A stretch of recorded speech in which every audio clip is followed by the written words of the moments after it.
it can. About 25% of our housing stock is pre-1919. Of our housing stock, 26 million homes, 50% of that is going to be here in 2050. It's not a question of can it be green, is it possible to retrofit these homes? The answer is we have to. We have to devise ways. Right now, the historic bodies like SPAB and English Heritage have been doing quite a lot of work. My own company has been doing some research as well, and commissioning research into how we retrofit existing housing stock, ancient buildings. And there are clever ways of doing it that don't damage or minimally interfere with the historic fabric of buildings. The Bath Preservation Trust have produced a really exemplary booklet on this subject, really well-considered piece of work, and I urge anybody who lives in an historic home to get their hands on that, because it's one of the first of these documents that I think really points the way forward for how we can retrofit historic homes.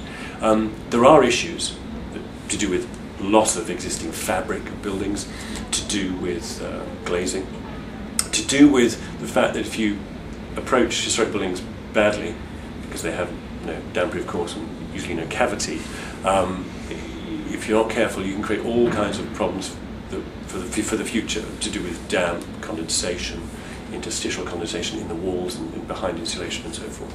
So it's very important that we get this right.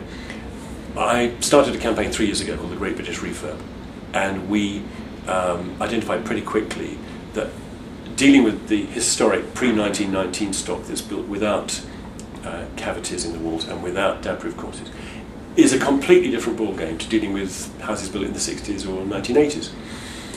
And so what we've done is urged Department for Energy and Climate Change in their Green Deal detailed legislation which goes through next year, subsequent to the pack that's going through, the main bill that's going through right now. We've asked them to defer working on the pre-1919 stock, so that buys us some time, because there's not much research out there, and what little research isn't collated. So I think there's a huge amount of work to do in the next 10 years on figuring out how, what the strategies are and what the products are and what the solutions are. But I firmly believe, having already tried and experimented with some of them and seen other trials, I firmly believe that within 5 or 10 years we're going to have it cracked.